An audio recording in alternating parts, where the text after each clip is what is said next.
Taklim kita. Hari ini masuki bab 2 Alaiyul Maradil Afi min Manjuril Quran.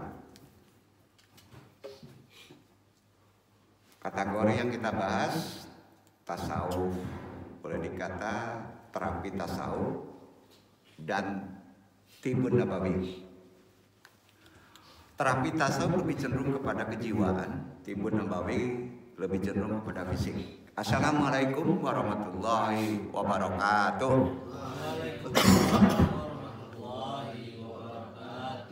Seperti biasa sebelum kita talim, kita kuatkan lagi keislaman kita dengan syahadat. Terus sholawat, istighfar tentunya hanya kepada Allah. Lurus niat ridha Allah. Asyhadu an la ilaha illallah wa asyhadu anna Muhammadur Rasulullah. Asyhadu an la ilaha illallah wa asyhadu anna Muhammadur Rasulullah. Asyhadu an la ilaha illallah wa asyhadu anna Muhammadur Rasulullah. Salawat Umi. Allahumma sholli ala Sayyidina Muhammadin Nabi Umi wa ala alihi wa sahbihi wa salim. Allahumma sholli ala Sayyidina Muhammadin Nabi Umi wa ala alihi wa sahbihi wa salim. Allahumma sholli ala Sayyidina Muhammadin Nabi Umi wa ala alihi wa sahbihi wa salim. Istighfar. Astaghfirullahal ghafurur rahim. Astaghfirullahal ghafurur rahim. Astaghfirullahal ghafurur rahim. Doa ma'rifat. Ilahi anta maksudi waridhoka matlumi atini mahabbataka wa ma'rifataka. Hara dulu 3 kali kemudian diingat jangan pada ya. La ilaha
khususan Abdullah Nur Muhammad khususan Ilahi Muhammad Nabi Dunaka wabil khusus Wali Al-Hadi Khalid Ibrahim wabil khusus Arwahi Juriyati wa khususan Arwahi Muslimin Mu'minin wa Muslimin Al-Fatihah.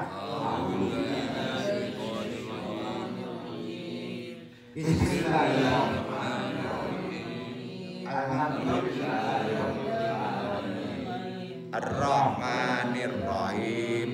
Maliki yaumiddin. Iyyaka na'budu wa iyyaka nasta'in. Ihdinas siratal mustaqim. Siratal ladzina an'amta 'alaihim ghairil maghdubi 'alaihim waladdallin. Allahumma ahyina 'alal Islam wa amitna 'ala sunnah. Allahumma anta rabbi la ilaha illa anta khalaqtani wa ana abduka wa ala adika wa badika masata'atu a'udzu bika min syarri ma sana'tu abulaka bi ni'matika alayya wa dzanbi fakirli fa innahu la yaghfiru dzunuba illa anta. Allahumma ya qadiyal hajat, Allahumma ya kafiyal muhimmat, Allahumma ya dafiyal baliyat, Allahumma ya rafi'u darajat, Allahumma ya syafi'al amrad, Allahumma ya mujibad da'wat, Allahumma ya arhamar rahimin.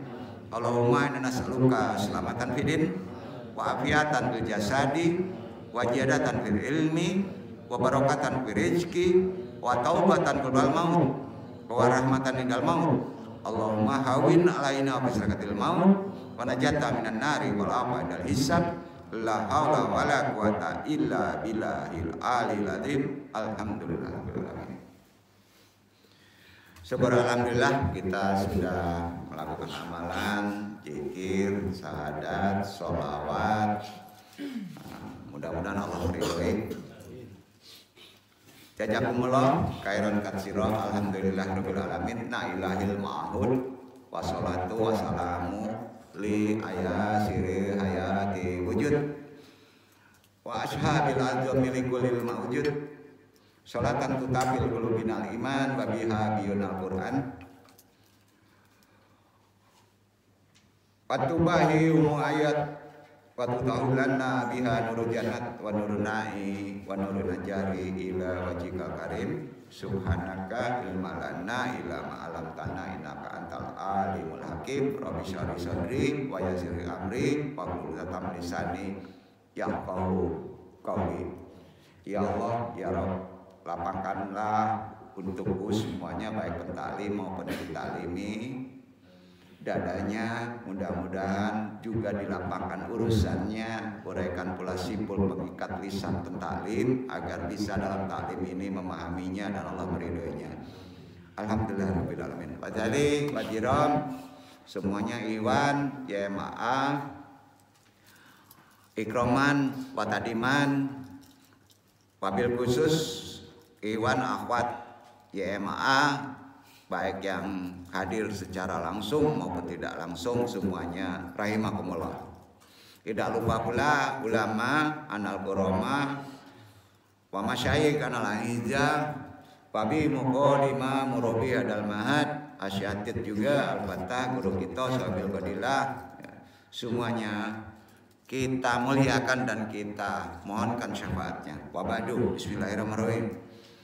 Tidak lupa terlalu bersyukur kita sampai hari ini kita masih dengan kodrat iradatnya kan masih diberi waktu untuk bisa bertolibul ilmi.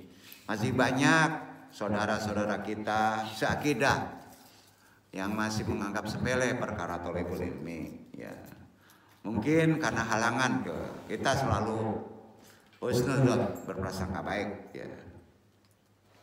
Dengan kehadiran ini, insya Allah kita coba bahas al-fakir ini yang bodoh ini, perkara yang terkait dengan perbaikan kejiwaan dan perbaikan pengobatan, tentunya secara Islam.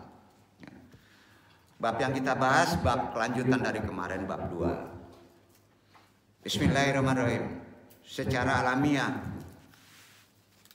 manusia merindukan kehidupan yang tenang dan sehat. Betul? Karena kita serakah kan, pengen tenang, pengen sehat, tambah lagi banyak duit, selesai kuliah, dosen ACC, walaupun kita nggak belajar, pokoknya gitu kan. Iya, kira-kira gitu. Nggak. Kita jangan kaku. Ya. Ini kaku banget sih ya. Ya. Baik jasmani maupun rohani, sehat walafiat. Sehat walafiat itu bahasa Islam loh ya, gitu ya. Jadi kesehatan tidak hanya menyangkut badan loh, pahami itu. Sampai jangan-jangan semua ini nggak sempurna sehatnya ya, betul kan? Badannya sehat, yang hakikinya kan ingat kata Nabi, yang namanya sempurna sehat itu prioritas utamanya jiwanya, bukan badannya, ya. Jiwanya. Itu sebabnya ada hadis loh menyebutkan kalau orang tasawuf itu menyebut begini, sakit yang paling gawat itu dalam sisi jiwa itu lebih gawat dari sakit kanker. Ya. Hampir di kehidupan sekarang ini mereka tidak menyadari bahwa mereka itu sakit. Betul? Di sini enggak sehat semua, buktinya pada merokok.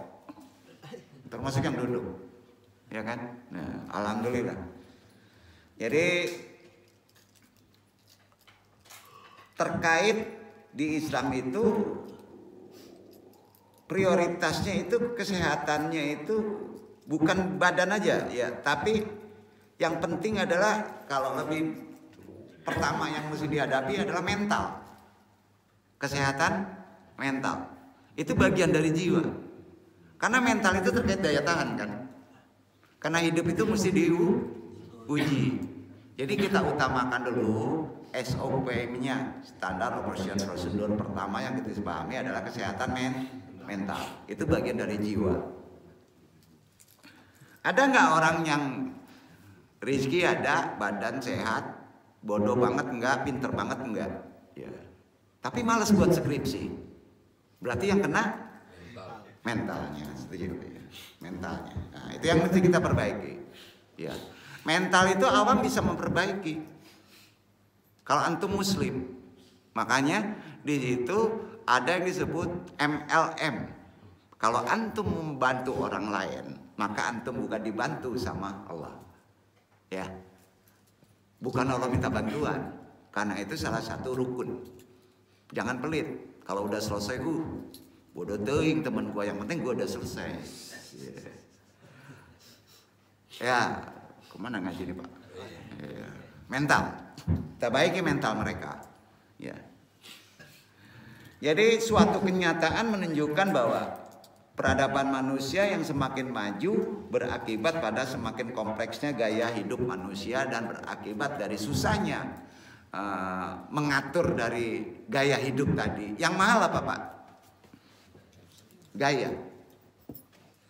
Nanti ujungnya bukan esensinya yang mahal, catchingnya. Catching itu bisa disebut. Kalau berubah HP itu kan hanya berubah catching.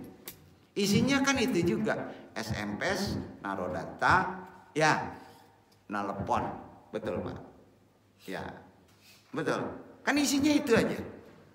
Ya, seharusnya kan yang dibeli itu. Misalnya besok tipe sekian, HP ini harus bisa jadi robot. Kalau suruh beli misalnya pecel lele, bisa jalan sendiri. Berarti tipe paling hebat itu. Tapi udah ada koper kan sekarang dinaikin orang. Ya, betul Pak. Koper dinaikin orang Pak ya. Bukan koper yang dituntun orang, udah terbalik. Berarti kan kopernya sudah tipe sekian, milenial.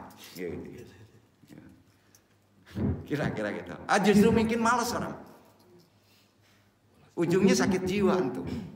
Kalau nggak ada HP sama nggak ada koper, betul.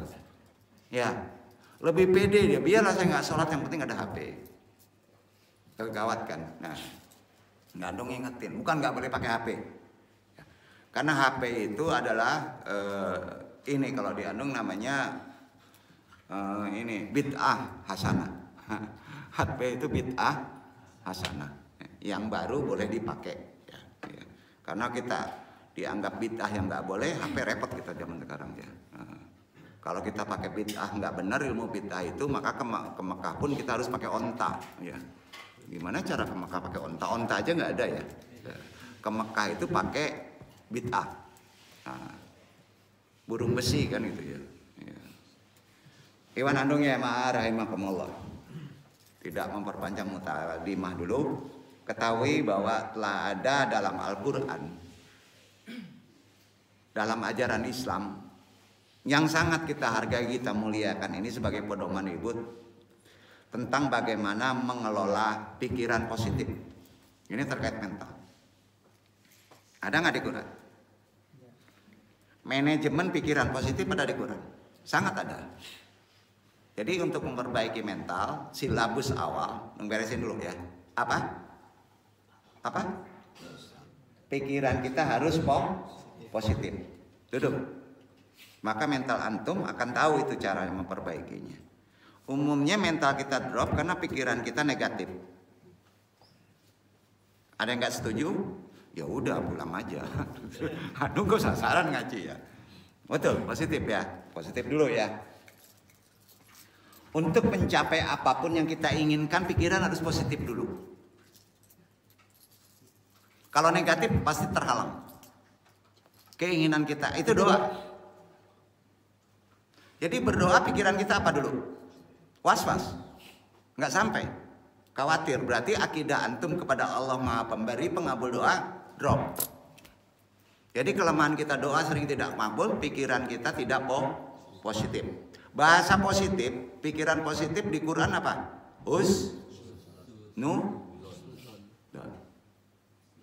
Betul?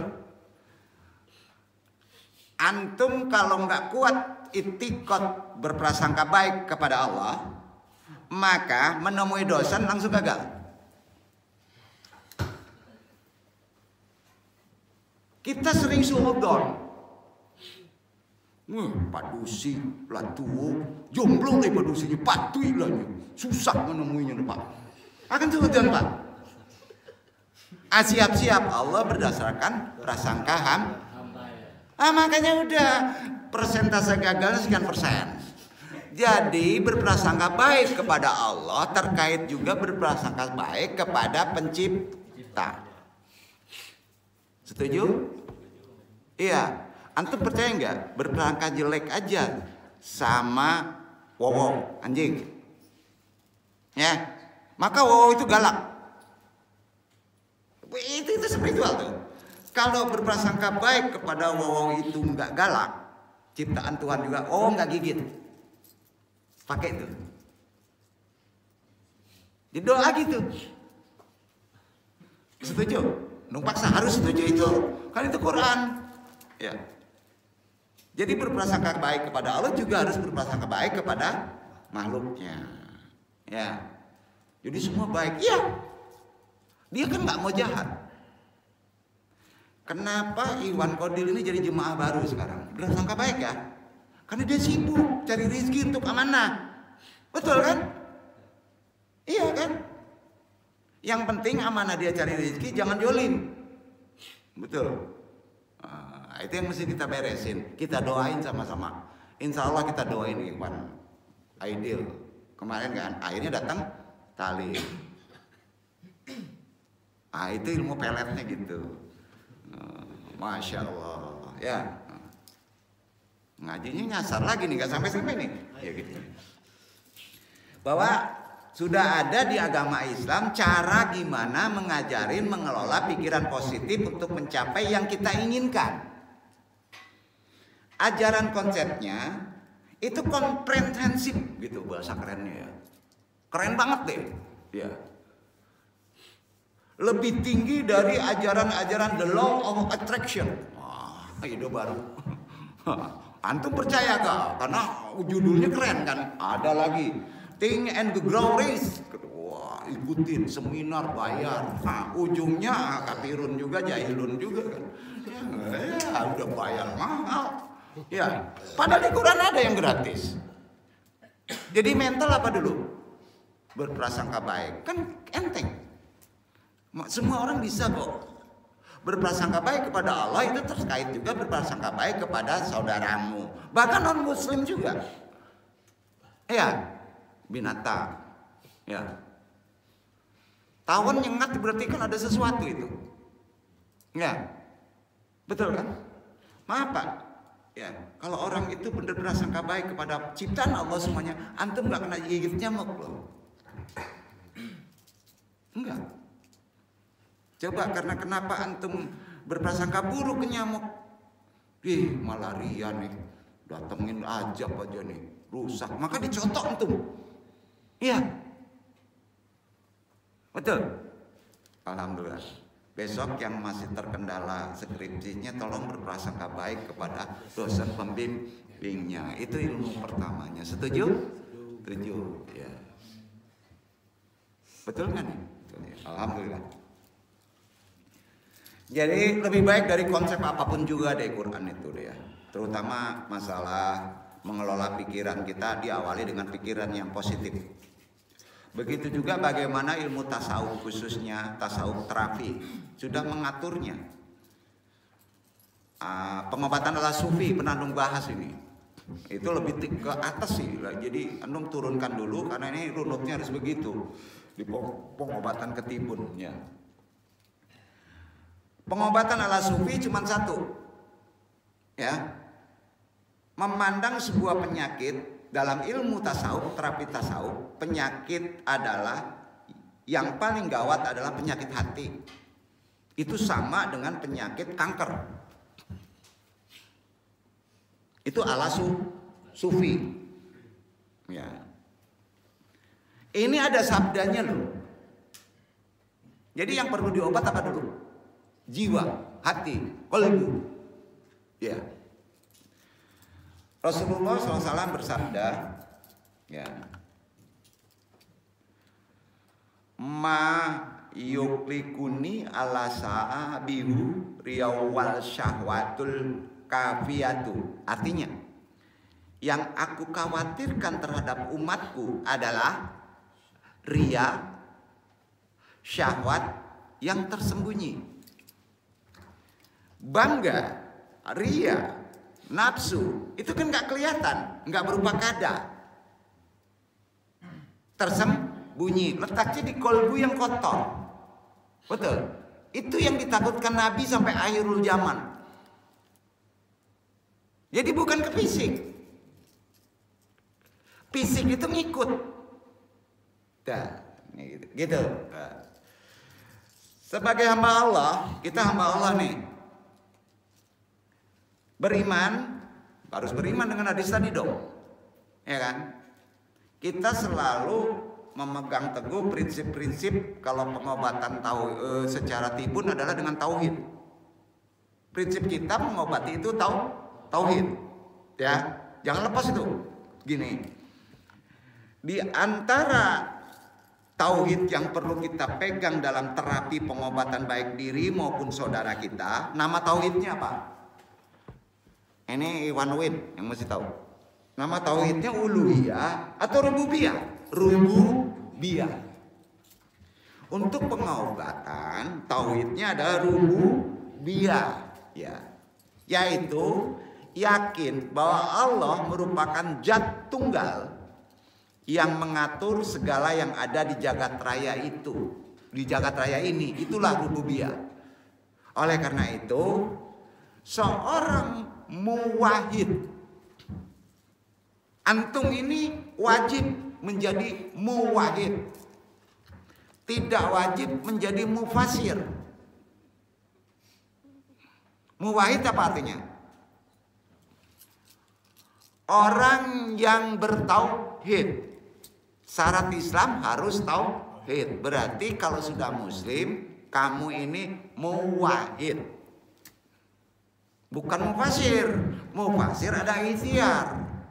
Ya, dengan ilmu. Jadi muwahhid hukumnya apa?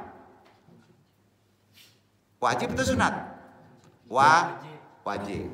Dan obat harus melakukan penekannya pada orang-orang yang muwahhid. Untuk diri, orang yang belum muwahhid, misalnya Tuhannya ada 20, ada 30, ada 40, kan banyak banget Tuhannya. Ada Tuhan pikiran, ada Tuhan akal, ada Tuhan teman, ada Tuhan duit, ada Tuhan ini kan banyak Tuhannya. Ya. Maka muwahhidkan orang itu. Jadi pengobatan itu terkait juga pengobatan secara akidah. Ya. Ada yang bertanya sampai ini?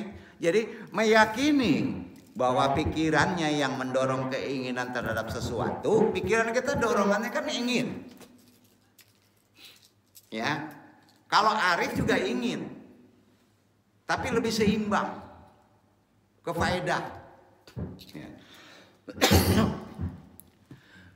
Filsafat itu kan letaknya di pikiran, pasti isinya ingin, ya, betul?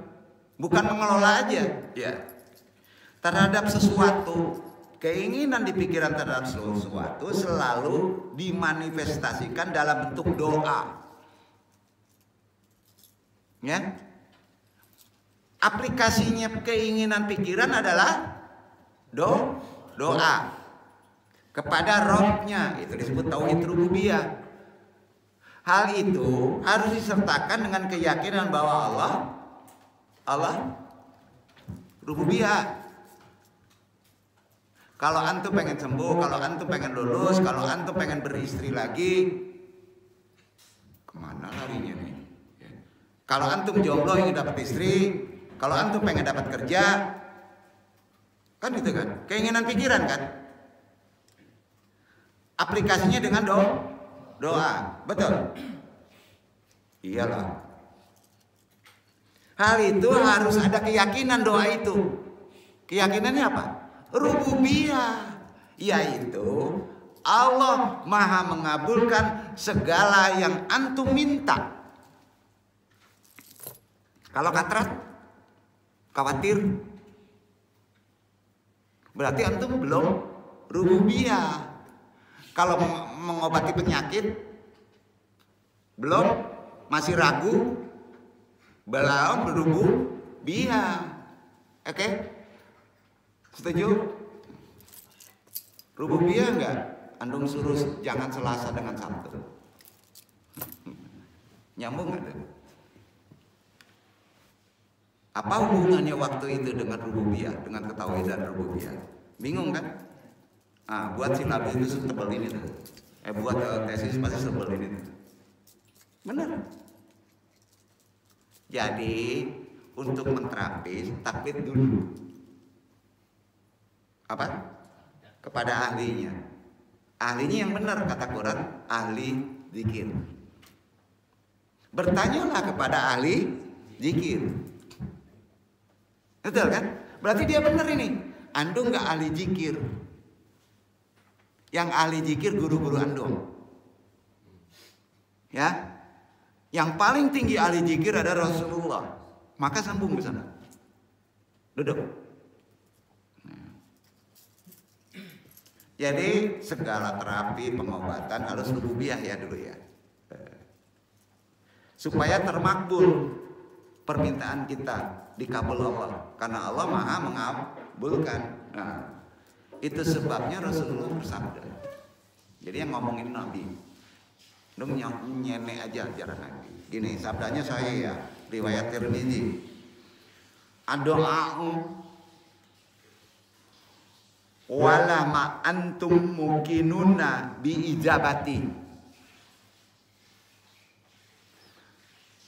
Walamu anallah la yastajibu du'aan min qalbin ghafilillahi.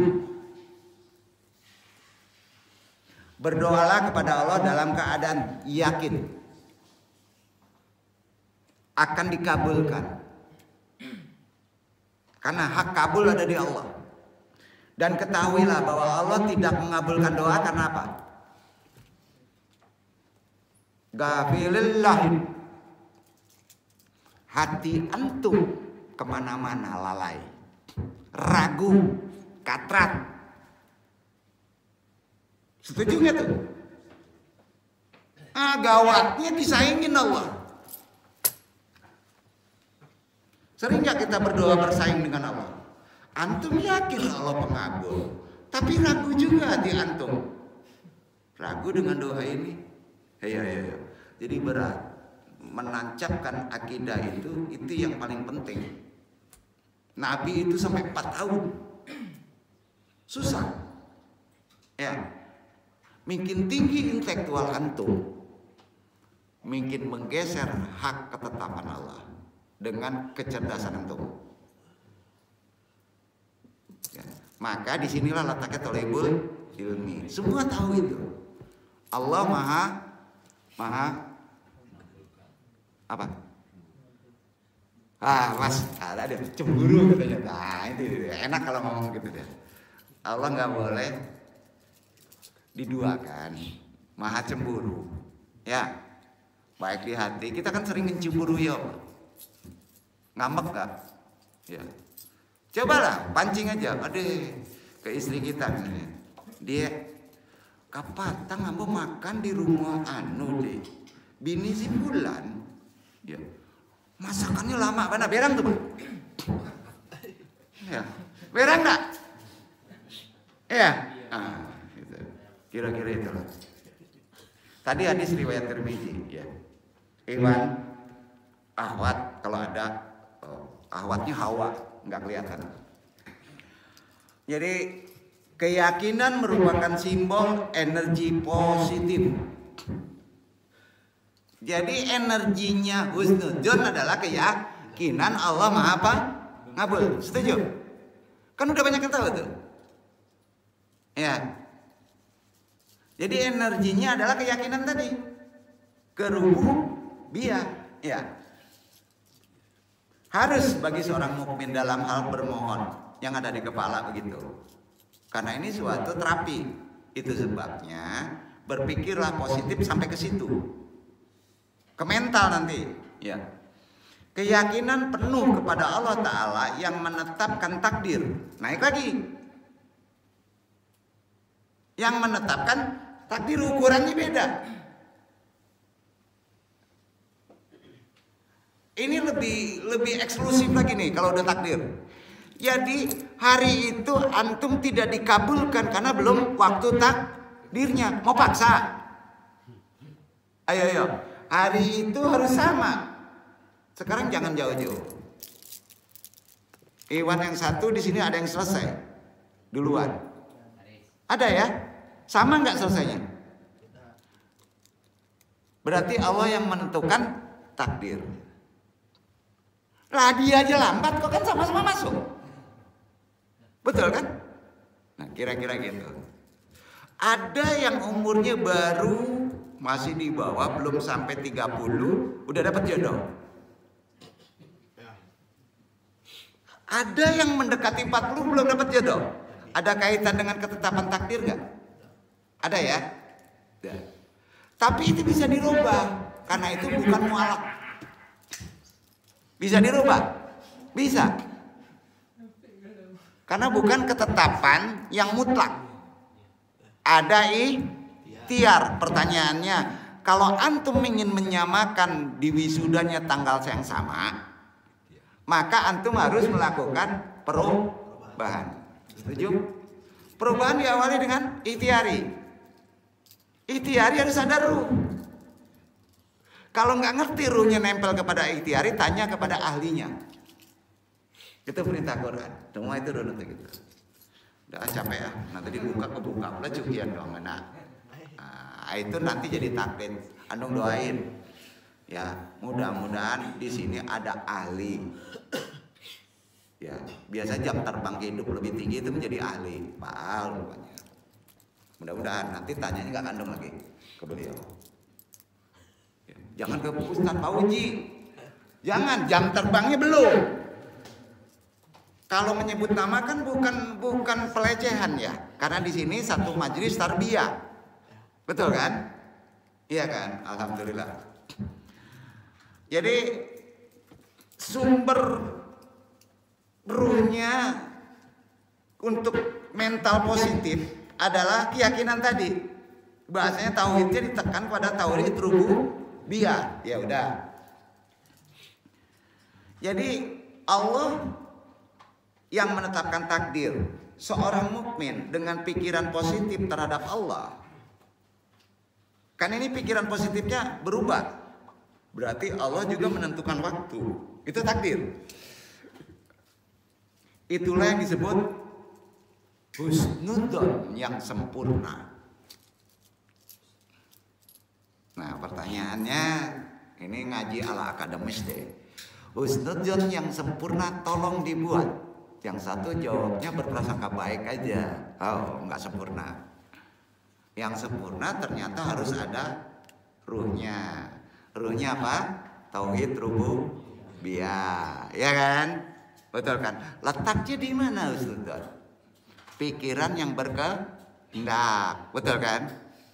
Ya udah kaji aja tuh, rubah aja itu besok. Kayak yang belum buat skripsi, ya. Penjabaran analisa husnudzon terkait dengan pola berpikir mental. Pusing tuh dosen. Masya Allah. Itu ada kaitannya. Kan kira-kira gitu. Ini nggak ada di risalah. Anu ngajarinnya nggak kelihatan. Ya. Kira-kira gitu ya. Ini nggak untuk Iwan akademis saja. Anu nggak boleh takut cemburu yang nggak akademis ya. Enggak, semuanya manfaatnya banyak. Ya, manfaatnya untuk semua.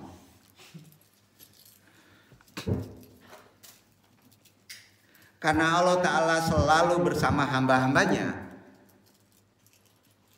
yang selalu berprasangka baik kepadanya. Itu hadis.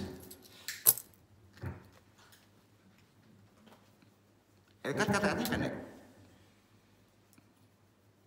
Allah itu bisa nempel di antum, dekat kepada antum kalau antum sering berprasangka baik. Setuju? Ya. Kamu pengen punya pacar, tapi pacarnya kamu lecehin terus, kamu anggap buruk perangainya, mau mendekat atau enggak? Enggak ya? Sama. Ya, sama. Insya Allah Allah Ta'ala pun memberi apa yang ia inginkan. Kalau pola pikir, jadi kalau kamu selalu berprasangka baik kepada Allah, volumenya lebih keras, aplikasinya juga berprasangka baik kepada makhluknya itu dulu, walaupun kamu kena gaplok, gitu, walaupun sering diuji, terus saja berprasangka baik, maka Allah akan lengket kepada permohonan kamu. Ketangkep? Ketangkep ya? Apa yang kamu inginkan biasanya lebih cepat. Tapi ingat ada takdir ya. Maka ada konsep sabar. Ya. Bukan tidak dikabulkan, malu. Allah itu maha malu. Setiap antum meminta Allah mengabulkan. Tapi ada waktu. Ya. Ada takdir. Itulah energi positif yang sesungguhnya yang ada di diri antum. Jadi energi positif di pikiran itu harus dibawa sampai sini dulu. Jadi Iwan Ahwat, kalau ada yang bertanya, interaksi, energi spiritual untuk bisa dikabul segala permohonan makhluk yang namanya manusia ialah jawabannya pendekan. Husnudzon. Selesai. Itu jawabannya. Ulang. Kalau ada yang bertanya, energi spiritual untuk bisa dikabul segala permohonan makhluk yang namanya manusia ialah, jawabannya kan pendek. Husnudzon. Langsung lulus, cum laude. Betul. Ya. Dasarnya mana? Ini referensi kan? Kan gitu? Ada yang tahu nggak dasarnya? Hadis sahih riwayat Muslim bernomor 2675, matannya sebagai berikut.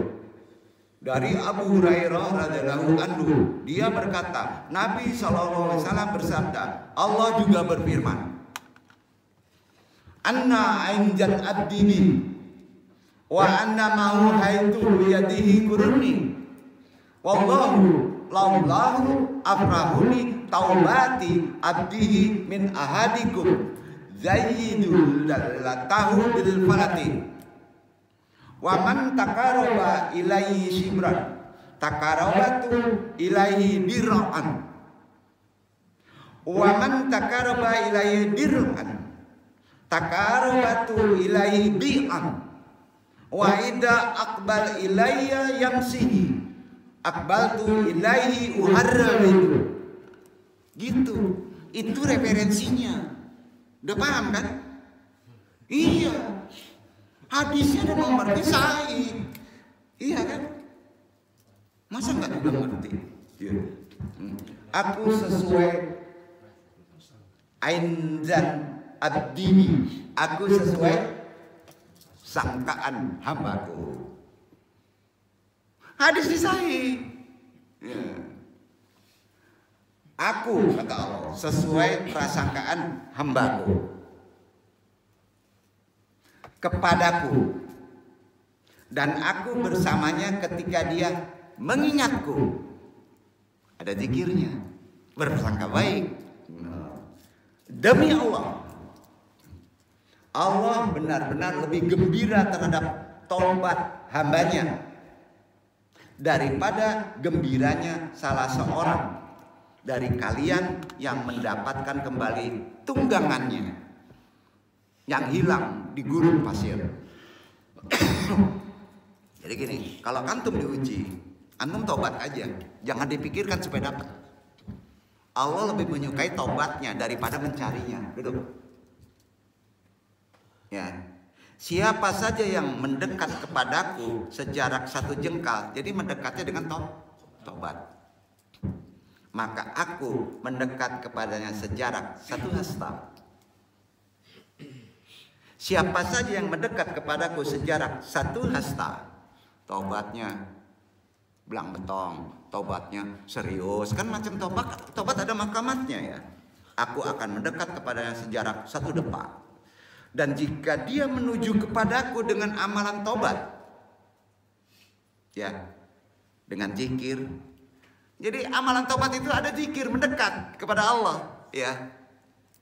Dengan berjalan tarekat, aku akan menuju kepadanya dengan berjalan cepat. Ujungnya segala kesusahan antum aku selesaikan. Ayo. Hadis ini saya udah dapat kita solusi untuk menyelesaikan segala persoalan hidup. Setuju nggak tuh? Nah, subhanallah. Adakah kebahagiaan yang lebih besar daripada kebahagiaan seorang hamba yang selalu dekat dengan Rabb-nya dan selalu husnudzon kepada Allah? Orang yang selalu berprasangka baik kepada Allah adalah orang yang jauh dari hati yang bisa lalai. Maka dia cerdas. Jadi salah satu tahara tinggi dalam ajaran terapi, ya, terapi tasawuf, ya, berprasangka baik bisa mengurangi lalai, lupa. Itu kaitan dengan intelektual kecerdasan. Jadi antum sering gagal karena awalnya nemuin dosen sering berpikir jelek dosennya. Kemana ngaji ini? Enggak kaitannya ke situ, Pak. Banyak jemaah luruskan dulu. Belum. Payah dong dosen. Padu sih kok nyinyi lah tuh, nyinyi pula. Kan jelek. Betul kan? Ya gagal lah, wajar lah. Ya, tahu nggak dosen begitu? Karena antum menciptakan nggak ilmu peletnya nggak ada gitu. Kok bahasa ilmu pelet apa ya? Ilmu bahagia membuat senang nggak ada dengan spiritual. Ya, ada manfaatnya kita ngaji ini kan? Itu terapi gitu untuk menguatkan mental. Enak bahasanya seperti kayak gini aja deh ya. Kalau pakai bahasa tasawuf berat ya. Udah ya, seenggaknya paham ya. Nah, banyak maaf ya, saya terpaksa untuk memudahkan kosakata bahasa ini kan harus main tonjok-tonjok gitu Pak, gitu ya. Gitu. Andung bukan ahli tarbiyah ya. Andung pengen semuanya paham. Ya. Karenanya Rasulullah bersabda di hadis riwayat Muslim bernomor 2877. Jadi Allah akan menolong segala cobaan dengan konsep tadi. Dari Jabir adalah Andu. Rasulullah berkata, yang perawi ini berkata, aku mendengar Nabi SAW 3 hari sebelum wafat bersabda. 3 hari, ya. Riwayat ini Muslim ya. Ini Jabir yang ngomong. Jabir itu mendengar Nabi sebelum wafat, 3 hari sebelum wafat, bersabda. Sabdanya gini, layamutan ahadukum illa wahu yusin billah al-jannah. Nah, artinya gini, jangan salah satu di antara kalian meninggal dunia. Jangan, kecuali berprasangka baik kepada Allah. Duduk. Jadi berprasangka baik salah satu ikhtiar untuk mati kita mati baik. Ya, gampang aja ya, putarannya bersangka baik ya. Amalannya susah nggak? Prakteknya susah nggak? Kalau andong aplikasinya, ya. Aidil aja berangka buruk mandung sebentar ini. Kebaca kan? Iya kan? Oh, cepatlah dong, kasih ilmu yang jelas aja gitu. Gitu. Main raba-rabaan deh, gitu ya. Ini nggak ngeramal, ya. Gitu. Peka spiritual dulu, nggak apa-apa, itu natural loh, bagus. Kemana ngaji lagi? Nyasar lagi? Enggak, alhamdulillah. Lanjut. Jadi Nabi begitu, la yamutun ahadukum illa wa yusin bi Allah al-jannah. Jadi jangan kamu mati deh kecuali dia berprasangka baik kepada Allah. Jadi energi positif yang akan diperoleh oleh orang yang berprasangka baik kepada Allah adalah bahwa dia akan mendapatkan apapun yang dia inginkan melalui doa-doanya yang dipanjatkan kepada Rabb-nya. Jadi doa makbul prasangka baik energinya kepada Allah. Jangan ada katrat, jangan ada khawatir, kuatkan rububiyah. Ya. Karena itu ada juga hadisnya nih. Ini banyak hadis nih. Dari Abu Hurairah radhiyallahu anhu, Rasulullah SAW bersabda, "Adaullaha wa antum muqinuna bil ijabati wa lamu anallah la yastajibu du'an min qalbin ghafilallahi." Ya. Berdoalah kepada Allah dalam keadaan yakin akan dikabulkan, berarti rububiyah. Ya. Dan ketahuilah bahwa Allah tidak mengabulkan doa yang hatinya katrat, khawatir, asbab, keragu. Ya. Belum apa-apa mau S2 berpikir biaya Pak. Akan bingungan dong itu. Enggak spiritual loh. Yang ngasih rezeki siapa sih? Enggak orang tua antum. Rasain lah. Yang ngasih rezeki itu Allah. Rububiyah dulu. Orang tua itu bisa dirubah sama Allah rezekinya kan? Sepakat? Ya, sepakat. Yang boleh cemburu itu bukan antum, Allah. Maksudnya apa itu? Inohan deh.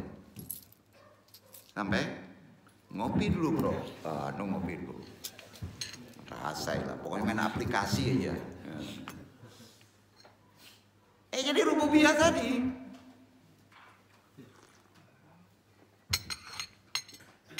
Itu sabdanya. Ini ada bocoran nih kayaknya nih. Udah dibocorin nih. Jadi adalah wa antum muqinuna bil ijabati wa lamun Allah la yastajibu du'an min qalbin ghafilahi. Berdoalah kepada Allah dalam keadaan yakin akan dikabulkan dan ketahuilah bahwa Allah tidak mengabulkan doa dari hati yang lalai. Hadis riwayat Tirmizi nomor 3479. Hadis lain menguatkan lagi, mabok. Ini hadis ya. Ini itikad yakin dulu. Ya. Dari Abu Hurairah juga, Nabi SAW juga bersabda, "Laisha syai'un akrama Allah Ta'ala minad du'ai." Tidak ada sesuatu yang lebih besar pengaruhnya di sisi Allah Ta'ala selain doa. Hadis riwayat Tirmizi nomor 3370, Ibnu Majah nomor 3829. Iwanandong ya ma'ara imakumullah. Katakanlah bahwa engkau adalah hamba Allah. Ya, bukan makhluk Allah. Pusing. Antum ini hamba Allah. Kalau makhluk Allah, antum disamakan dengan wowo. Wowo makhluk Allah. Iblis makhluk Allah. Rubah. Katakan bahwa antum adalah hamba Allah. Setuju?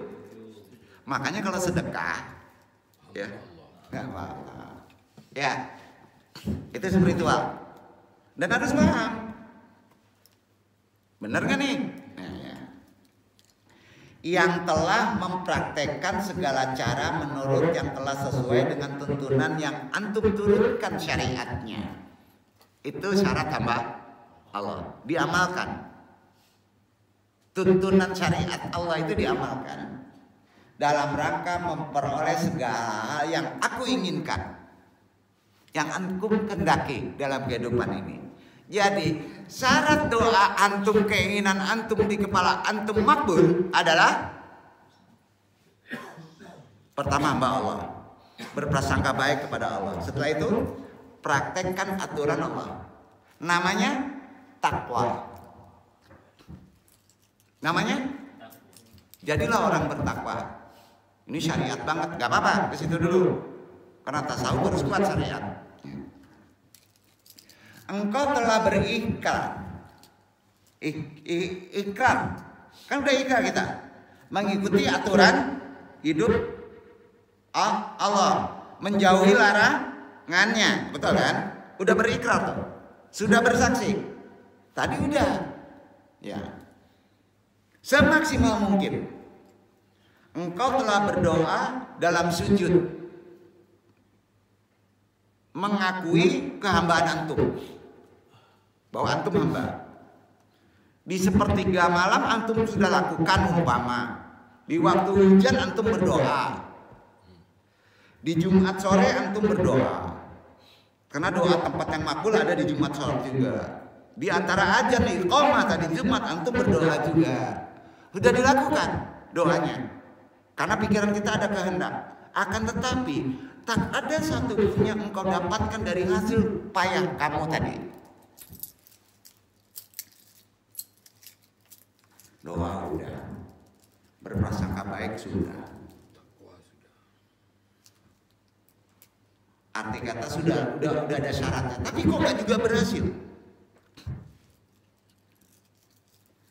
Lantas, adakah engkau kecewa kepada Rabbmu? Kata Allah. Kan sudah dilakukan amanatnya. Kecewa dong. Banyak yang kecewa kan? Nah itu letaknya talibul ilmi. Ingat bahwa jalan keluar atas segala permasalahan antum adalah tertingginya adalah takwa. Apa? Husnudzon sudah, doa sudah, takwa enggak. Maka doa antum capek aja, buang garam kah laui. Duduk. Nah takwa kita bahas. Jadi nggak cukup bro hanya dengan doa. Justru kunci puncaknya hidup takwa, husnudzon juga nggak cukup. Takwa itu kaitannya ada nggak sholat bener. Kedua, ada nggak sedekah? Ada nggak? Itu takwa. Intinya husnudzon kepada Allah ada, sudah. Doa sudah kepada Allah. Takwa tidak, masih kacau. Itu salah satu kehendak antum disepelekan sama Allah. Duduk. Waduh, begitu susah ngaji mandung nih. Ya iya, kapan? Sepaket. Ya. Iya kan? Sama itu kalau antum gak dilakukan, ini kan udah bebusan dong nih. Gimana sih memberesan positif pikiran? Ternyata sholat kacau. Percuma aja terangin pikiran ya.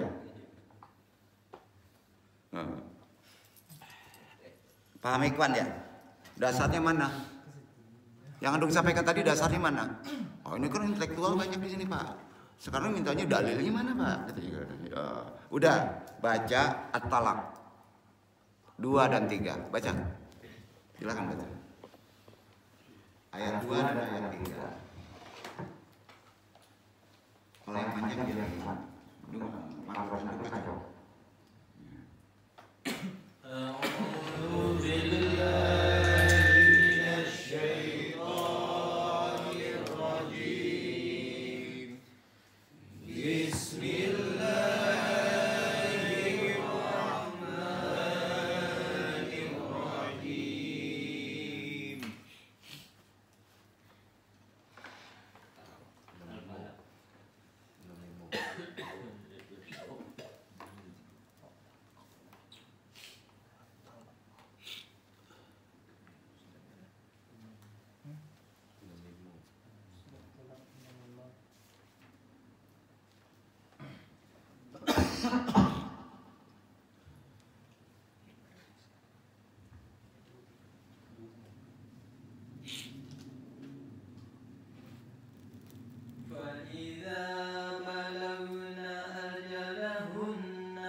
Apabila mereka telah mendekati akhir idahnya, maka rujukilah mereka dengan baik atau lepaskanlah mereka dengan baik, dan persaksikanlah dengan 2 orang dan saksi yang adil di antara kamu, dan hendaklah kamu tegakkan kesaksian itu karena Allah.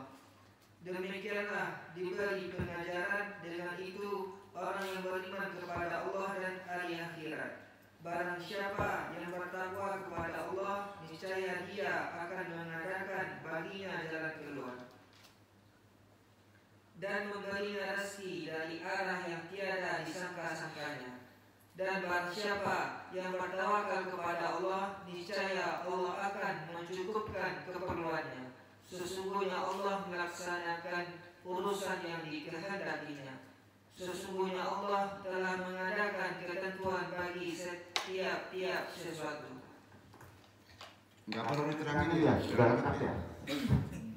Jadi ayat-ayat awal di ayat kedua di urutan surat Al-Falaq itu kan terkait dengan berprasangka baik, ada saksi, ada ilmu, sebenarnya ada doa, ada ikhtiar. Ya. Ujungnya apa? Ruhnya.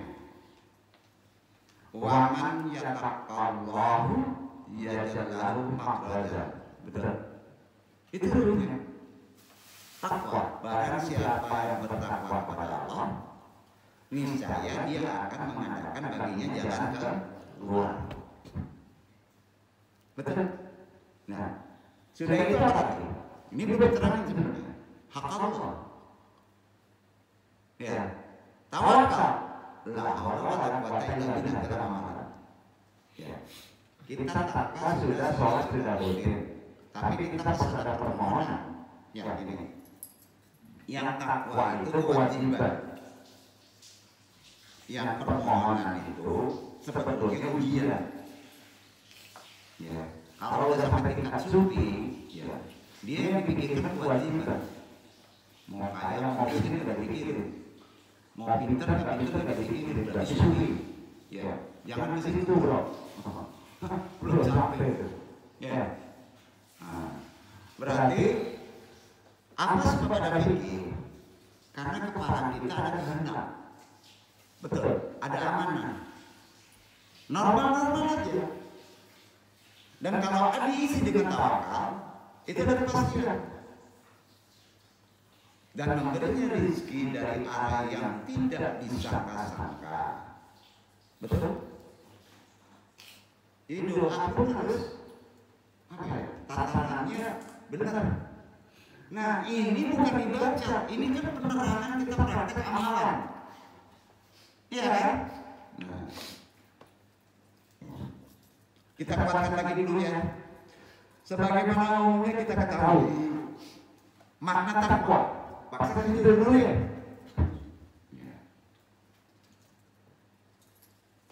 Apa sih maknanya takwa? Orang kan arti takwa banyak takut Allah. Makanya kan gini, secara bahasa syariat umum dulu deh.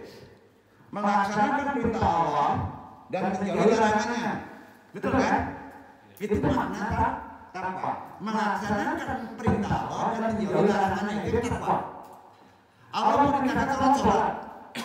Awal waktu. Awal waktu ada yang wajib dan sunat. Sampai nggak ke situ? Yang wajib itu awal waktu apa aja? Yang sunat apa aja? Kalau yang menurut nggak tahu kan? Zuhur asar itu sunat. Nah, ya, zuhur asar awal waktunya sunat. Yang wajib sisanya itu. Karena dapat awal waktu. Tapi ada toleransi. Sakit, perjalanan, gitu. Gak perlu diwaspadai nanti. Jadi semuanya ada tatanannya. Maka takwa jelas. Jauhi larangannya, laksanakan perintahnya. Sesederhanakah pengertian takwa seperti itu? Renungkan tuh. Sesederhana itu. Tunggu dulu kok. Bunyinya tadi. Gini. Ilmunya gini ya takwa tuh. Terkadang kita hanya fokus kepada aspek dari makna takwa, yaitu melaksanakan perintahnya aja. Itu satu paket dengan menjauhi larangannya. Anda tahu nggak? Orang yang sudah tinggi makomatnya menghamburkan waktu ngaji, doa itu bisa nyasar itu teman-teman. Karena waktu kalau mau ngaji haram hukumnya. Berarti antum melanggar larangannya. Kemana dia kan gitu ngaji kalau antum ada permohonan yang kuat terkait ancaman amanah. Belum kerja, amanah udah ada istri belum lagi, belum kerja repot. Umur udah tinggi, belum dapat istri, belum lahir, istri repot pak. Iya prakteknya jangan fokus ke yang wajib aja, mengikuti perintahnya aja. Tapi menjauhi larangannya kan enggak. Karena kita itulah penjelasannya harus detail kalau di Andongnya. Dia satu paket. Di samping mengikuti aturan sholat istiqomah, harus tahu mana yang tepat waktu, mana yang enggak. Ya. Kedua, harus juga menjauhi larangannya. Maka doa antum makbul. Karena itu ruhnya dari permohonan antum. Ketangkep gak nih? Maksudnya paham ya? Hati-hati orang yang diuji dengan apa? Dengan ujian yang harus diselesaikan. Kehendak, keinginan. Maka jangan fokus di yang diperintahkan wajib saja, termasuk jauhi larangannya. Itu perintahnya. Udah pulang, udah selesai itu kajian. Itu berat tuh. Ya. Fokus kita kemana umumnya kalau kamu ada kehendak? Yang diperintah Allah harus serius. Sementara gibah jalan juga, riba jalan juga, ya podo wae buang garam ke laut. Yeah. Yang anu disampaikan benar atau salah? Yeah. Iya kan? Repot ya kalau ulama itu ngandelin tasawuf. Harus sempurna. Ya. Marah-marah aja enggak. Anu kasihan. Ingin doa makbul ya. Ya pergi deh, mahal loh. Pergi ke Mekah dulu itu, depan Ka'bah baru makbul. Mahal kan? Padahal doa makbul juga ada, enggak perlu pergi ke Mekah. Ya. Jadi udah jelas makna takwa. Jangan sebelah ya, timpang nanti. Banyak orang yang rajin sholat, banyak yang ngaji. Ya, lihat aja isi HP. Ya, kira-kira gitu. Terkadang kita salah mengamalkan takwa. Perintah Allah, kita hanya fokus pada satu aspek dari makna takwa, yaitu melaksanakan perintah Allah aja. Jujur, dengan melaksanakan sholat, naikkan puasa wajib bulan Ramadan, kadang-kala sedekah, kadang-kala ngikutin zikir, berbuat baik sama muslim dan sebagainya. Akan tetapi kita lupa aspek lainnya, menjauhi segala larangan Allah. Jujur kita, mata masih tak mampu dijaga dari diharamkan Allah. Bahaya kita ini sekarang di mata. Zamannya modern, naik, dulu mulut.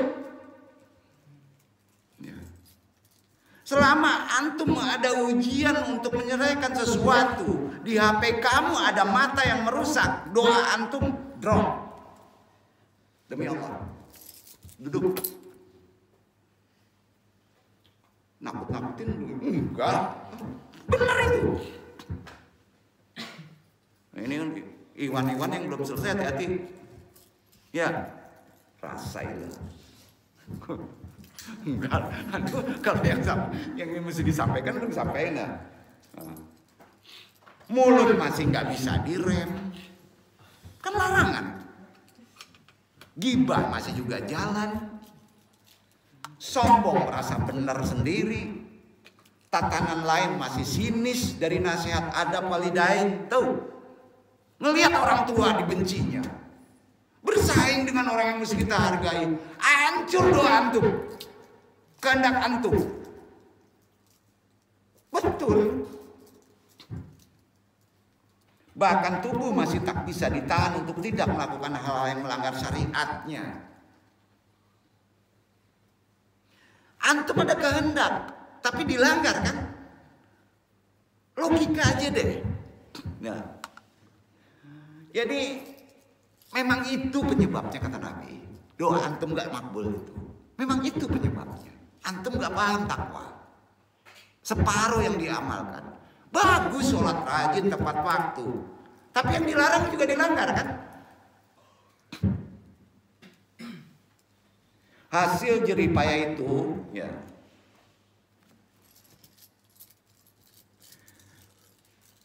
agak mubazir ya. Iya. Jadi ada gimana ya? Ya mudah-mudahan di sini nggak ada di langit. Jadi makna takwa gitu. Takwa ya.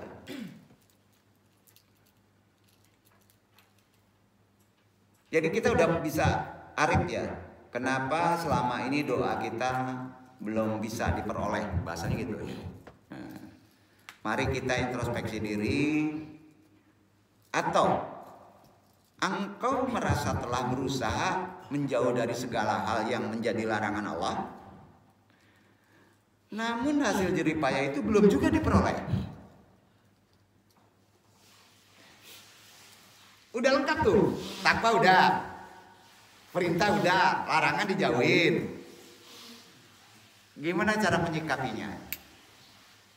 Udah itu nggak mau jawab. Itu PR. Ya.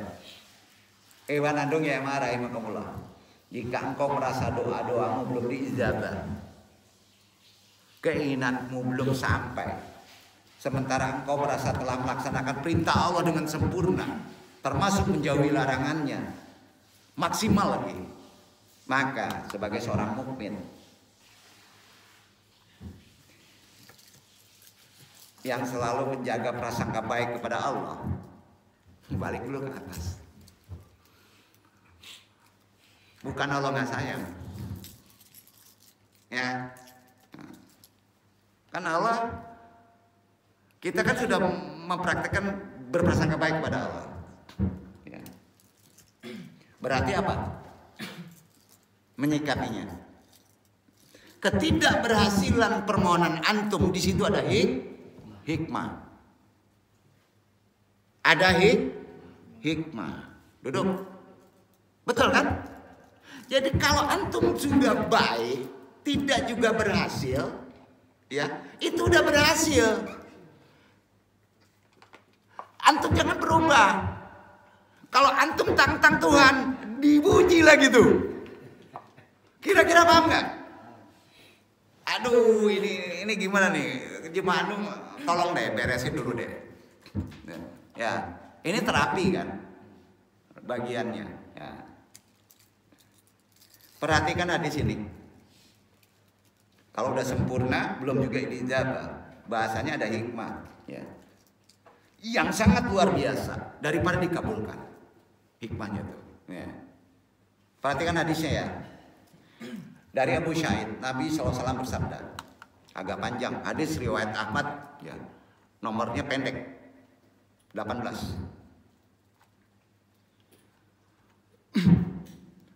Wa min muslim yada'u bidawatin laisa fiha ithman wala qati rahimin illa atuhullahu biha ahda talatan imma an tu'alzalahu dawatuhu wa imma an yada khairaha lahu fiha al akhirati wa imma an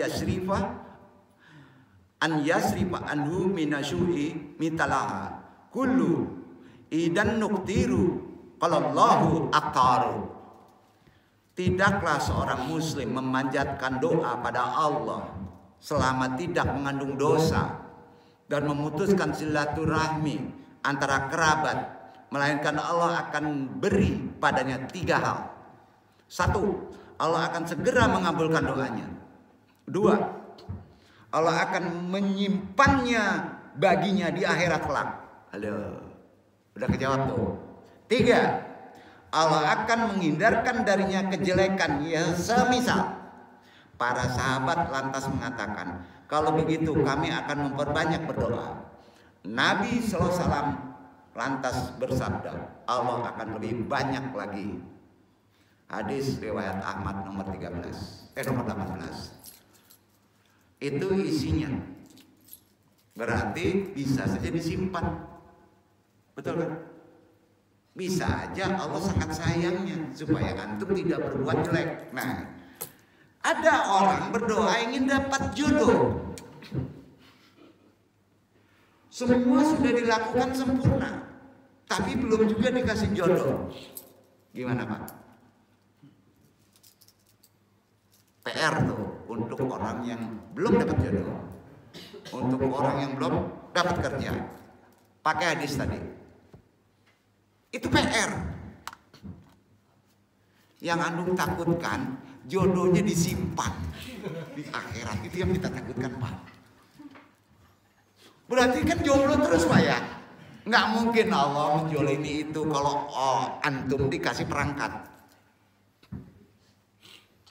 Ini udah dewasa kan, semua kan dikasih perangkat untuk berkembang biak. Halo? Nggak apa-apa bahasanya begini kan? Nah. Jadi jangan khawatir, nggak ada.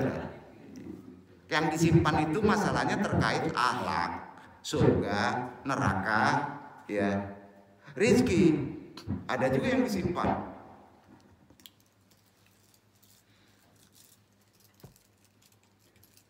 Syariat Nabi SAW antara ibadah dan manfaat kesehatan udah dibahas tadi, tapi menguatkan lagi.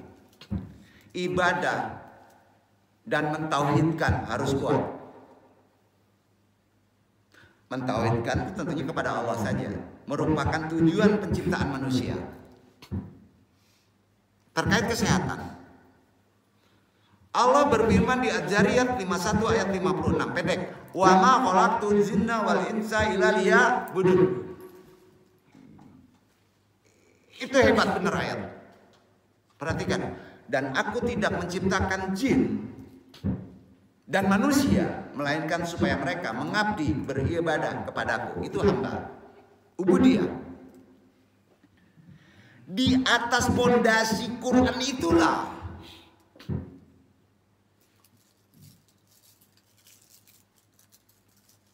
seluruh ajaran syariat Nabi Sallallahu Alaihi Wasallam berpangkal.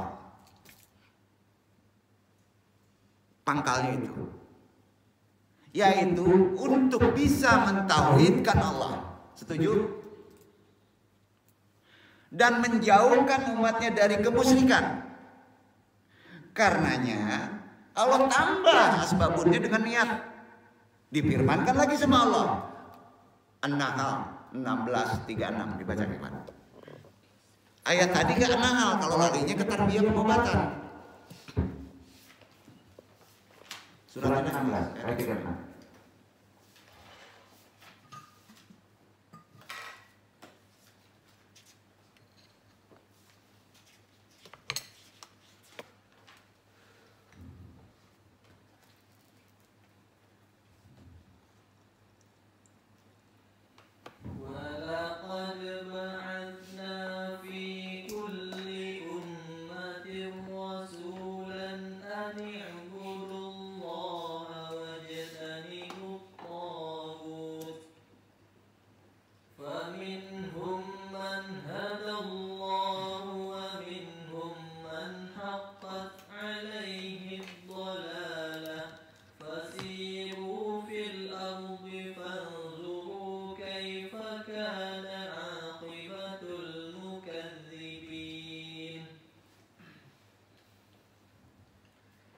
Dan sesungguhnya kami telah mengutus Rasul pada tiap-tiap umat untuk menyerukan sembahlah Allah saja dan jauhilah tagut. Maka di antara umat itu ada orang-orang yang diberi petunjuk oleh Allah, dan ada pula di antaranya orang-orang yang telah pasti kesesatan baginya. Maka berjalanlah kamu di muka bumi dan perhatikanlah bagaimana kesudahan orang-orang yang mendustakan rasul-rasul. Tahu ini togut. Kodrat zaman arti togut. Zaman sekarang ya, intelektual, kecerdasan abad tersebut sering mengarahkan ketetapan Allah. Sampai ini. Jadi Allah nggak boleh ini dengan itu. Itu makanya kuatkan tingkat tauhid ya. Jadi udah jelas ya, tujuan utama kalau ingin sehat kejiwaan jasmani itu jelas. Di samping kita menguatkan bertakwa, kita menguatkan bertakwa itu ruhan tertingginya adalah tauhid kan. Jangan tauhid ya, tauhid tidak salah. Tujuan utama dari amal yang kita lakukan adalah beribadah dan mengharapkan pahalanya. Nah, wajar, karena orang kan berubah. Jangan tarik dulu ke ikhlas. Ikhlas dibayar boleh berat bro. Ya, itu makanya ikhlas tinggi nggak bisa diomongin. Ikhlas aku memberi antum, udah dari antum, nggak bisa begitu. Ikhlas itu jangan diomongin, ya, betul kan? Karena bahasa itu ada kaf tersembunyi itu. Mungkin diceritakan amalan antum, mungkin minta upah, hati-hati. Semuanya untuk apa? Hak Allah. Allah. Kebenarannya diserahkan kepada Allah. Itu ada di hikam. Jangan dilukis saja. Gitu. Ya. Jadi asal syariat yang dicontohkan dan diperintahkan oleh Nabi SAW yaitu dalam rangka murni ibadah, tawakal, tauhidkan hanya kepada Allah dalam segala permohonan, bukan dalam rangka meraih manfaat kesehatan tertentu saja. Itu efeknya. Nah ini lebih tinggi lagi. Jadi kalau antum pengen lulus, nafikan pengen lulusnya. Bingung juga gimana ya? Itu pendeknya bahasa kita. Karena kita betul gitu. Tanya antum lagi di sini, itu ikhlas nggak? Anda baca satu-satu dah. Kamu maunya itu ya. Kamu itu ya. Pengen lulus ya. Pengen dapat kerja ya. Takut mandung ya. Bukan takut malah, takut mandung nanti disumpahin, duit datang, celaka katanya. Kan aja kayak gitu. Betul ya? Ngaco ibadah kayak gitu. Datang kemarin itu kalau nggak ada Allah ngatur itu nggak bisa datang. Sebenarnya ngaji udah selesai ya. Betul. Jadi kalau antum pengen lulus, jangan dipikirkan lulusnya. Pikirin aja dulu, betul nggak saya bertauhid kepada Allah? Kedua, betul nggak kita bertakwa yang sempurna? Di samping rutin perintah Allah juga menjauhi larangan, kan gitu. Doa itu Allah juga udah tahu nggak berdoa antum, bener gak? Tapi kan jangan sampai dilakukan juga macam tadi, itu supi banget gitu.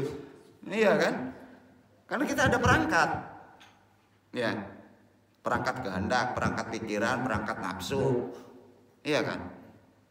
Nah, nanti jadi al-halaj kan repot. Anda nggak ngajarin al-hadat. Al-lahud. Karena ada jemaah andung yang nyasar ke lahud. Keras banget kan? Enggak, andung nggak ingin punya jemaah nanti pola berpikirnya berbeda. Ya, Aing nggak mau hidup di metropolitan kan, di hutan aja. Nah, nanti kalau Allah izinkan aja di hutan hidup. Ya. Jadi jika ada klaim manfaat kesehatan tertentu, maka hal ini harus berdasarkan dalil. Ini mulai berat. Dalil itu bukti. Itu tuntunan Allah. Buktinya mana? Valid ya. Baik dalil dari penjelasan Nabi melalui sunnah atau dari bukti penelitian ilmiah. Dalil, observasi itu dalil. Ya. Duren dicampur sama kambing ini insya Allah salah dalilnya, meledak badan antum, panas ditambah panas. Itu dalil. Ya. Empiris namanya. Jadi memerlukan suatu amalan itu ada dalil. Duduk kan? Ya. Tapi karena Allah sayang, Allah ngasih dalil. Kan udah mulai dikalahin dalil yang dari Allah. Iya. Sungguh cara untuk mengetahui bahwa sesuatu adalah sebab. Mau tahu? Ini filsafat. Cara untuk mengetahui bahwa sesuatu itu adalah sebab bisa dijawab? Yaitu dari keterangan dalil agama, bro. Betul kan?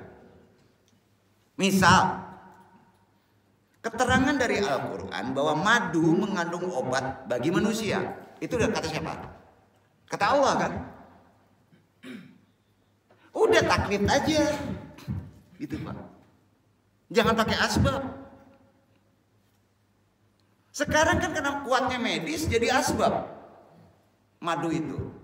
Berarti geser akidah. Nih.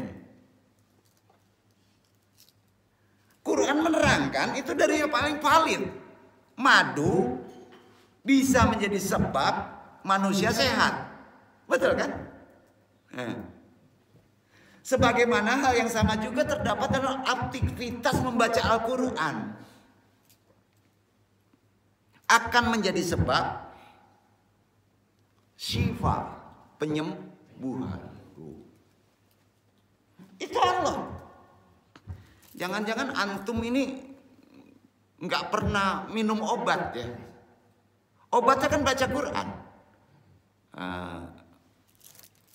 Ada orang yang jomblo ternyata nggak dapat karena nggak pernah tilawah Quran Pak. Bener itu.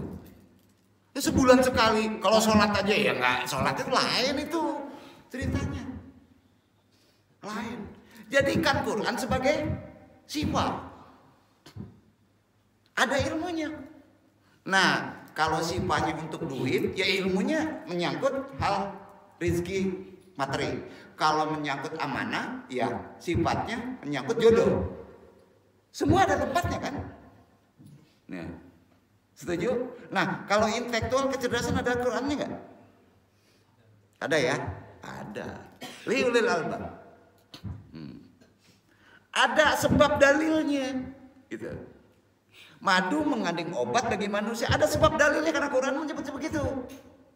Sebagaimana hal juga aktivitas membaca Al-Quran.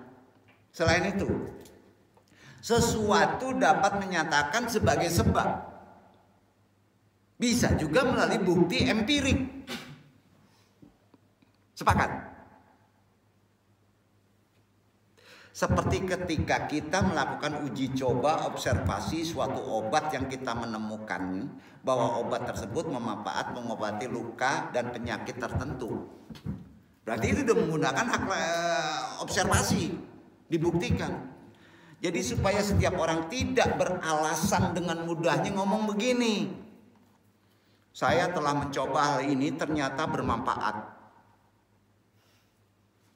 Nah, dijuallah itu obat madu tibun nabawi, gelang apa jimat untuk mencerdaskan otak, dibeli sama antum. Kira-kira bahasanya apa? Sebab dalilnya dari mana? Oh kan banyak yang beli katanya. Pusing, makin pinter makin on. Benar nggak? Jadi padahal pengaruhnya tidak langsung dirasakan loh. Kalung jimat, gelang jimat yang digunakan seseorang dan dia meyakini kalung tersebut bermanfaat, kira-kira apa faktornya? Ini yang disebut sugesti. Tuh, sugesti diajarin di Islam. Nah, sugesti itu wilayahnya, istidrotnya, tahu kaitannya akhlak. Kalau akhlak antum jelek, sugesti antum keras ke hal-hal yang sifatnya klinik. Duduk kan? Di sini gunanya kita membereskannya. Itu namanya sugesti, bukan firasat. Allah itu ngikuti kehendaknya. Wah, ini percaya nih gelang ini bisa sekali colek dia senang sama kita. Kafelet kan Pak? Kalau sugesti jalan dia. Tapi jalan kenanya kepada orang yang sesuai dengan sugestinya. Paham? Ya Allah pasti ngasih, kalau itu biru dikasih biru. Sebetulnya kalau Allah berkehendaki yang benar ini, cari sifat yang bisa mengisi dari kekurangan sifat. Ayo. Ya kalau antum mencari jodoh ya mesti berdasarkan kehendak sifat yang sesaroman awal ya salah, nggak dapat. Betul nggak Pak? Aduh udah mulai susah nih kaji nih. Obat begitu loh. Ya. Nanti amalannya aja deh ya. Gini. Jadi itu namanya antum telah tersugesti. Udah. Nah gini ya. Sugesti ada nggak dibolehkan sama Islam? Terkadang seorang meruqyah. Halo? Orang yang sakit dengan bacaan Al-Quran ruqyah boleh.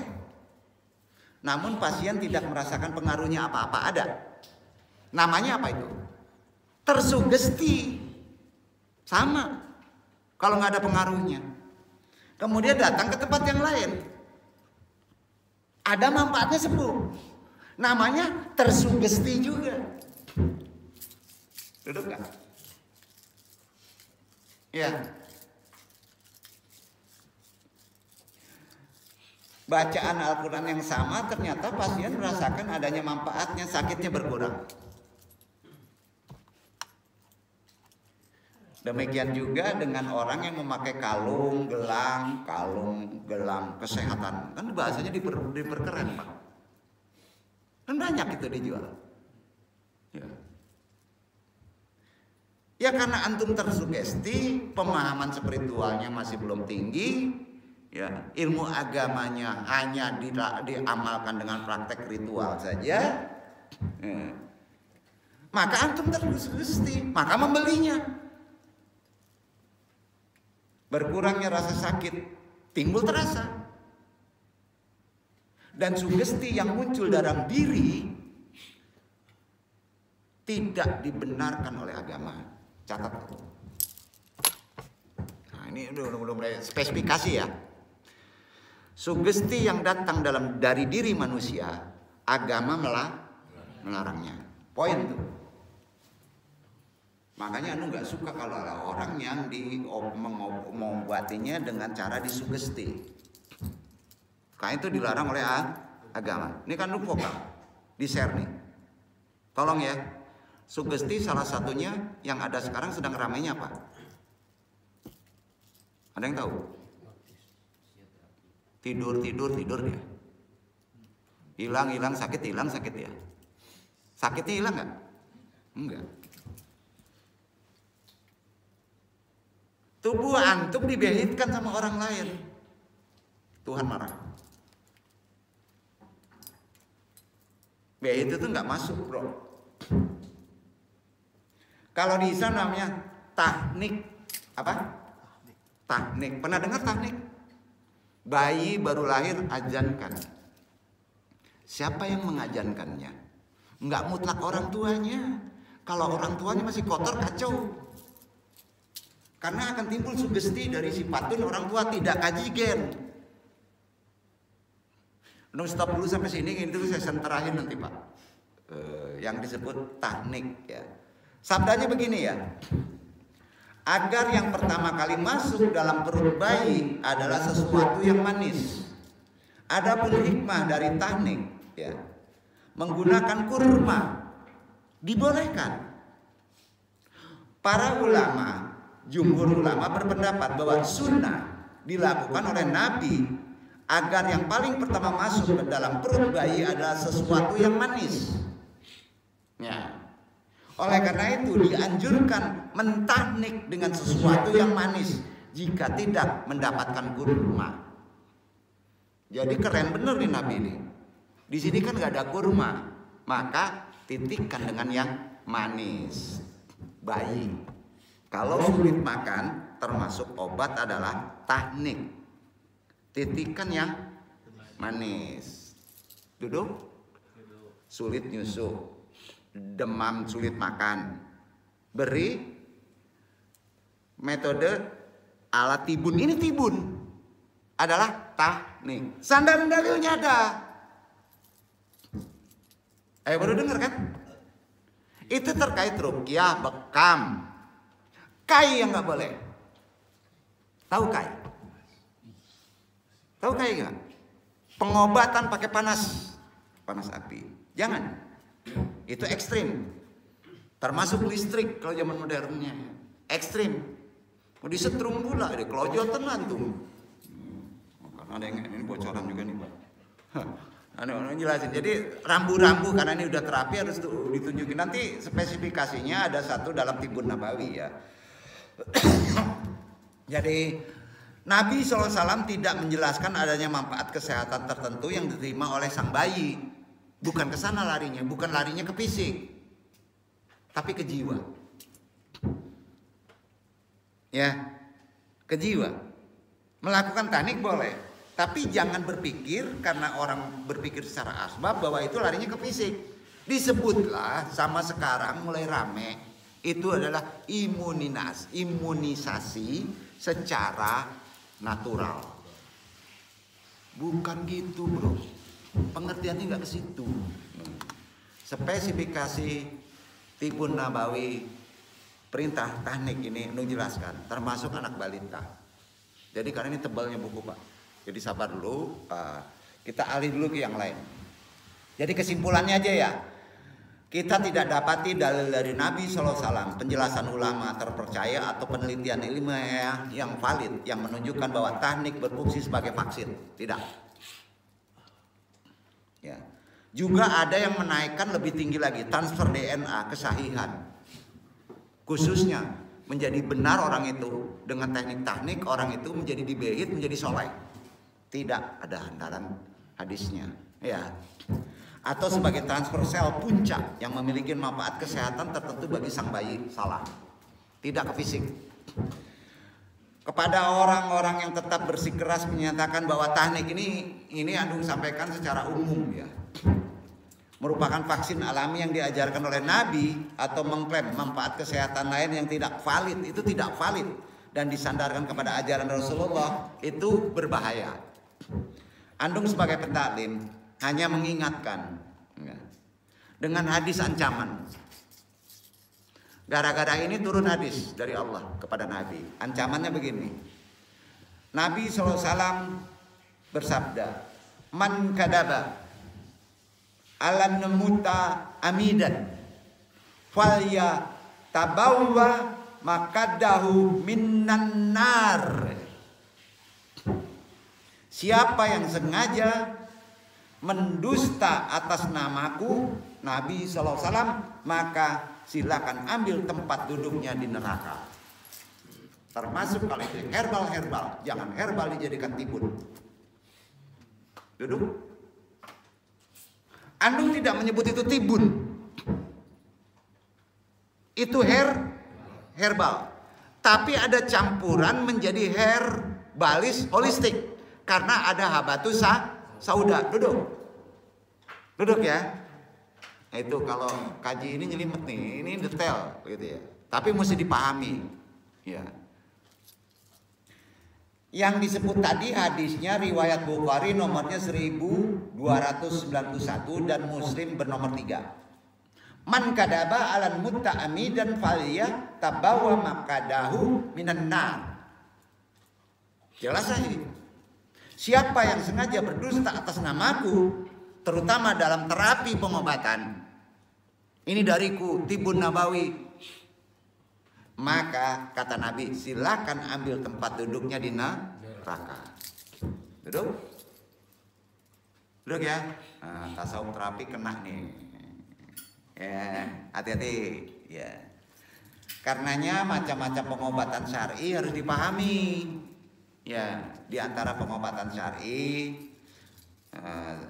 semisal gini ya, itu tetap dari hadis, juga dari firman, dibaca Al-Isra 82 dulu. Macam-macam pengobatan syar'i ya, yang dibolehkan secara Islam, kita sandarkan kepada firman Al-Isra ayat 82.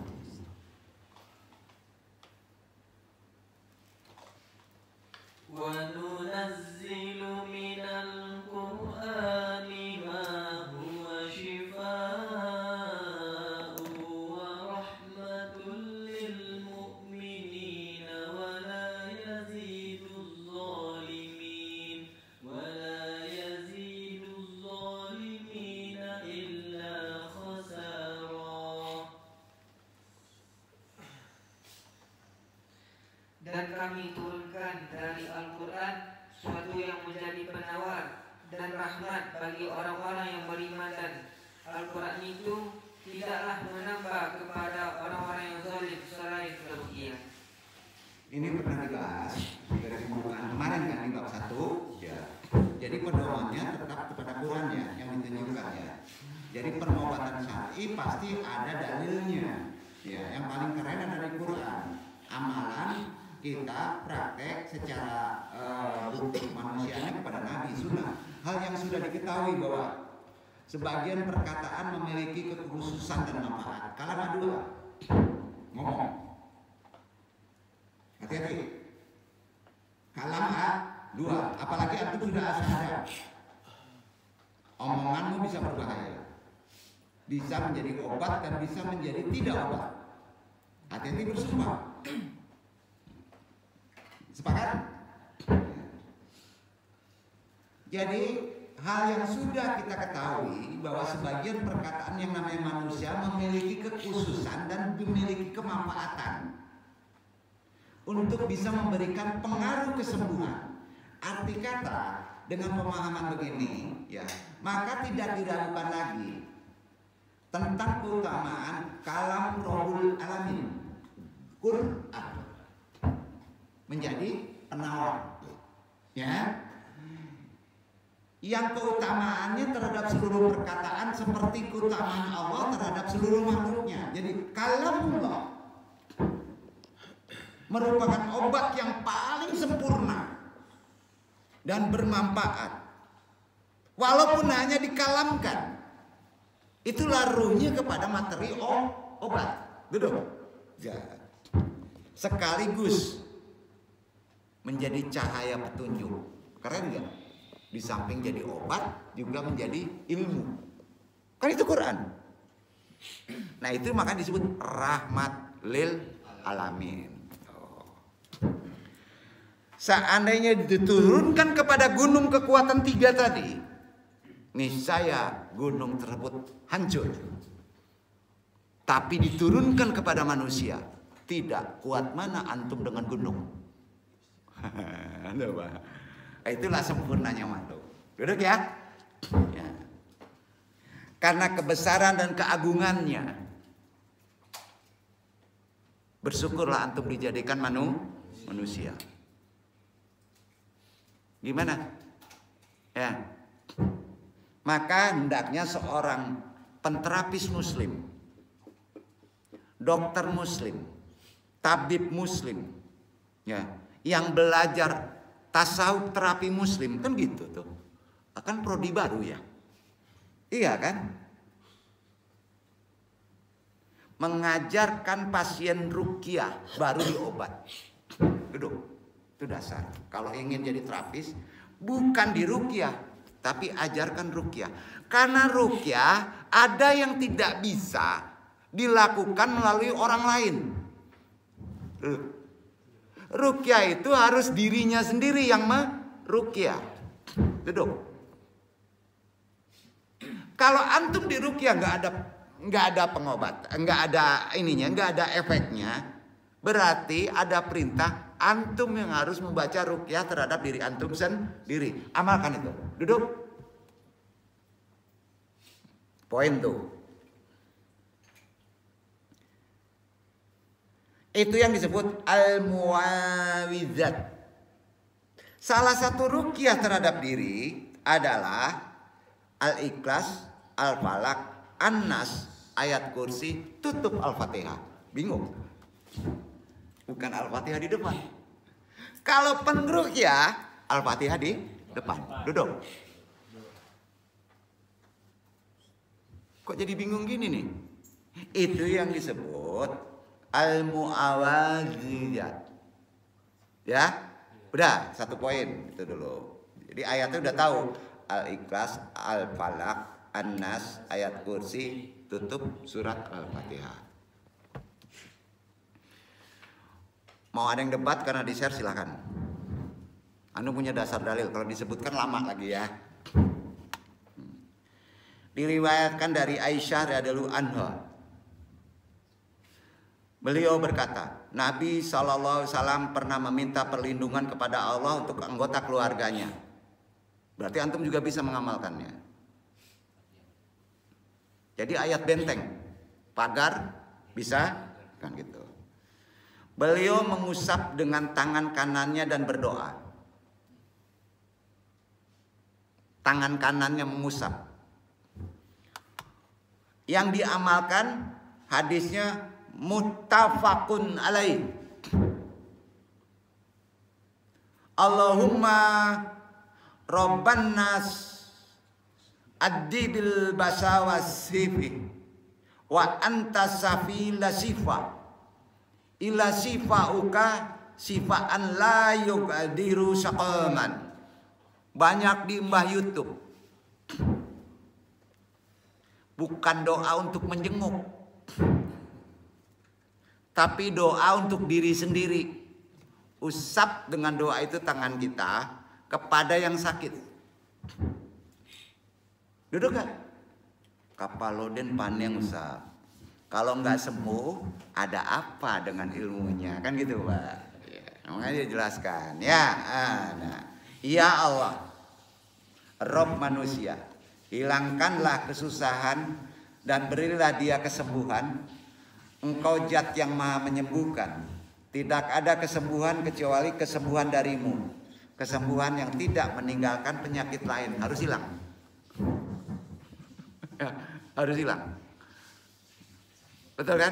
Nah, satu itu dulu. Ya.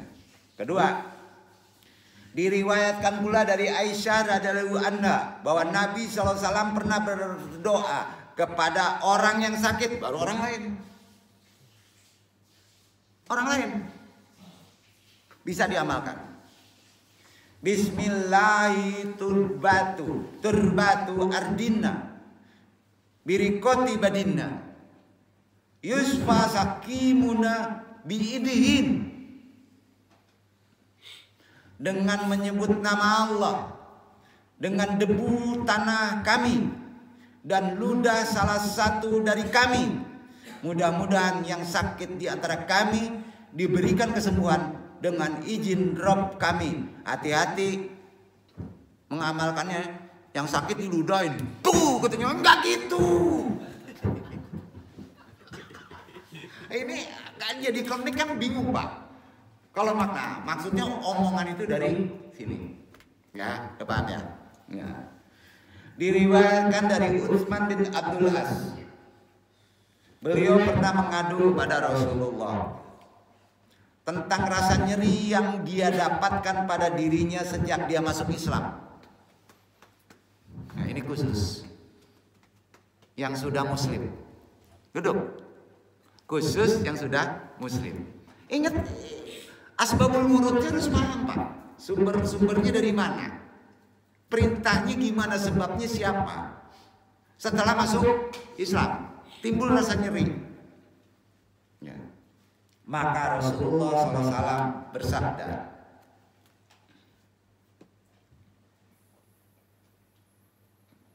kira-kira sabdanya apa? Taruh tanganmu pada bagian yang sakit. Muslim.